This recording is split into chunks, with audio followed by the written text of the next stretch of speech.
welcome to the very first TCG short. I thought I was at least average, but apparently short. No. I don't even pretend to be average. We thought we'd just throw out a couple of quick episodes in the middle of when you'd usually get an episode when we've been known to have very large gaps. We just thought we'd chuck something quickly out. If you really have nothing better to do for 10 minutes of your day, here's a thing. If you are desperate to hear our voices, my God, I worry for your soul. But if you are desperate to hear our voices, I feel like we also need to do another episode here, which is like TCG ASMR, and we can just do like good. Oh dear, you've got experience here. This is worrying. Just quickly, I just want to have a quick chat. 3D printing. That is the thing. I've got one, yes. Mm-hmm. Now that I've got one, I have a question. And don't eat it. It's terrible. It tastes so bad. No, definitely not doing that. But I am not sure what the right answer to this is because I've seen it done both ways, and I have done it both ways. Supports. Yes. When do you take them off? When it's wet or when it's dry? Cured or uncured? Let's just really clarify here. All right. So my usual everyday 99.9% of the time workflow is we print the model, we pull it off, we wash it, we get all the excess resin off. Yep. I then run it under hot water. By hot, I mean tap, and I pull the supports off. Okay. At that point in time, the model is more flexible. The resin is a little bit softer. I find I get less like bits, either divots or excess bits. It pulls off really nicely. If you've got, sometimes the supports go around things. You have one going this way and there's like an arm in between or anything. Everything's a little bit bendy and flexible, so it's a bit more forgiving. When you pull that and realize that you've got an arm caught in the middle, it kind of flexes a bit and doesn't always snap off. Okay. And then let it dry and cure. If you can't wait that long, you can just hit it with the air compressor from the airbrush. That is a thing. Hairdryer probably works the same. Times when I haven't or times when I don't, some of the models have these really tiny little micro supports on them. Yes. That don't pull off easily. And if they're a pain in the ass, they generally are, I let them cure. I cure them with those ones off and just hit them with a knife because they're so fine, there's no pain. And then War Master models specifically, I cure and then do the supports because they're printed on like a little strip. So all the supports are on the strip. So it's not like you can pull the model off the supports. You have to actually clip all the supports. Okay. So that's a little bit different. That's a pain in the ass. And frankly, getting a pair of clippers out or a knife and cutting off all the supports because you didn't do it before it was cured is time consuming and frustrating, and I don't have the attention span. Okay, that makes sense because I started off just leaving everything to dry, and then I'd bring it to the desk, and then I'd clip, break where I could, take the things off. I did, have a couple of things which broke off, but not much. As a general rule, I found the supports have been really good. You can sort of just grab a chunk and it sort of comes away anyway. But I do get an awful lot of plastic all over my desk and also flying places that I have not found yet. And the other part, if you're doing it before it's cured and if you're doing it in hot water, a lot of them, I am ham-fisted in this approach, but it works 99% of the time. You grab the raft, so the bit that's printed on the bed, and all the support, and you find the right angle after it's nice and warm, and you pull that off, and everything comes. Yeah, I've done it like that in the last couple, and I found that it's worked quite well. I think I had like maybe maybe a couple of little bits. No, maybe not. Maybe not even that. No, they seem to do all right. Any other mistakes that I need to watch out for? Common mistakes? Um, common mistakes. He says, thinking out loud, how many things have I done wrong recently? Look, a lot of it is just, I think that order is definitely the right way to go. So we print, we wash, we de-support, and then we cure. The hardest thing I found with resin is it gets fucking everywhere and it's impossible to clean up.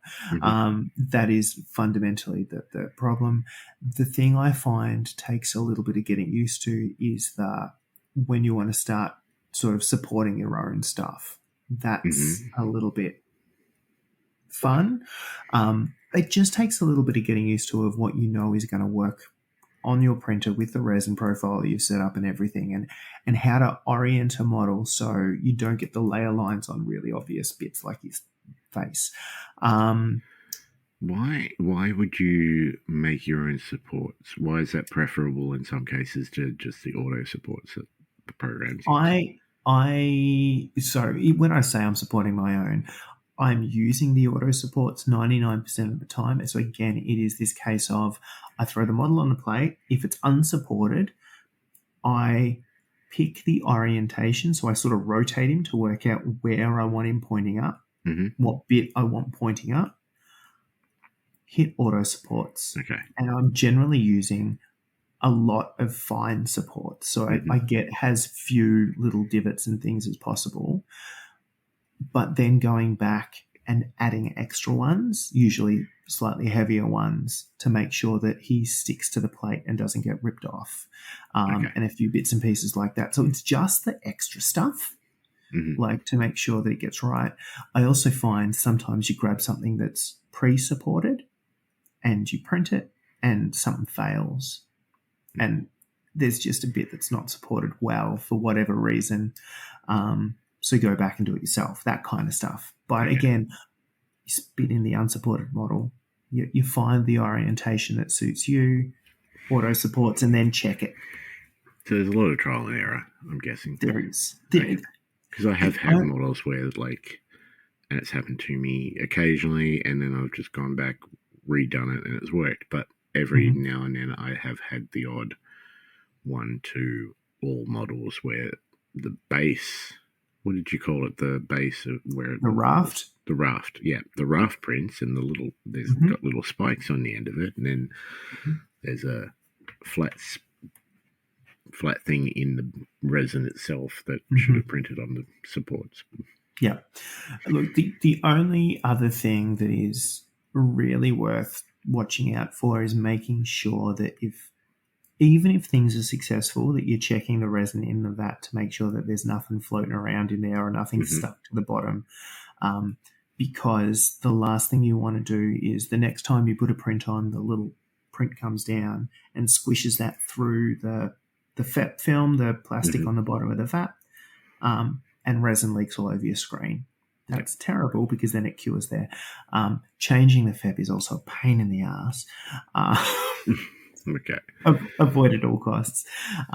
So yeah, there's a few bits and shits like that, but that's and then apart from that, it is really just setting yourself up so you aren't getting resin where you don't want to get resin.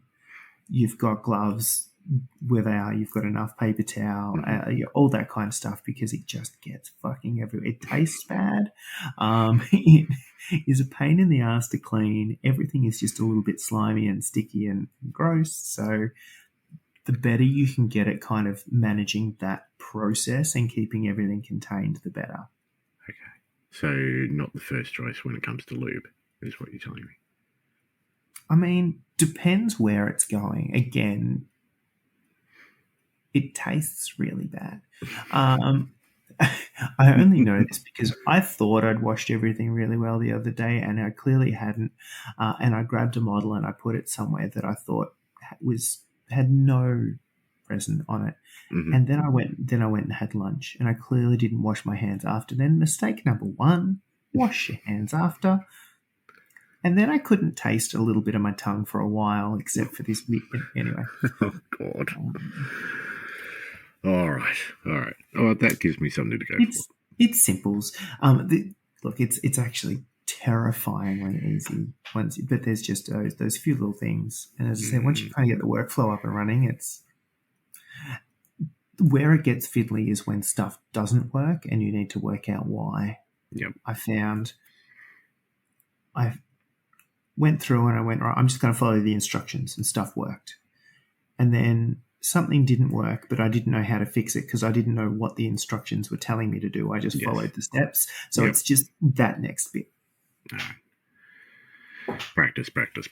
Gotcha. All right, cool. And then ask dumbass questions, because there's usually, we've all done it, right? Why doesn't it? And it's like changing resins was a big thing for me. I changed the resin I was using, and suddenly none of my prints were working because it needed slightly different settings, but I had to work out how to tweak things. Even changing the resolution I was printing at. I started printing a lot finer recently. And I then had to adjust all my settings to suit that change in layer thickness. One more question, and we'll wrap up, because I think this is potentially only interesting to me. Can you mix resins? Yes. So like if you have like for example, I've got a grey and a vanilla, right? Mm-hmm. Is it potential? Is there any sort of potential to get like a swirly resin print out? I mean, yes. Not reliably enough to, because you're printing in like, the 0.3 of a mil kind of increments. So it's hard to get like you're not going to get a swirl like if you were doing like a poured resin effect. You can mix them, I suppose. The couple of caveats is, don't mix regular resin with water washable or things like that. But if it's just I've got a blue and a grey, sure, it's the same shit. Some of them do have slightly or need slightly different settings. So sometimes there's a little bit of tweaking. So most of the time it's absolutely dandy, especially if it's same brand, same everything, just different colour. And a lot of people do that intentionally, because you can buy either harder resin, like the ABS-like resin, or flexible type resin. You don't necessarily want a super bendy model, but you might want some flex in it. So mixing means that when you drop stuff, it's less likely to shatter into 1,000 pieces. Makes sense. So mixing is absolutely a thing and often encouraged. And I think a lot of the like official sort of professional printing farms kind of have their own personal mix kind of deal, where they're like something, they're using this resin with a little bit of flex in it or something like that. All right. That makes sense. Excellent. Thank you, sir. Anytime. We'll wrap up there. Sold. That's enough for a first short. Yes. Good. Free content. Free content. And with little to no effort from us. You're welcome. That's my favourite kind. Laters. See ya.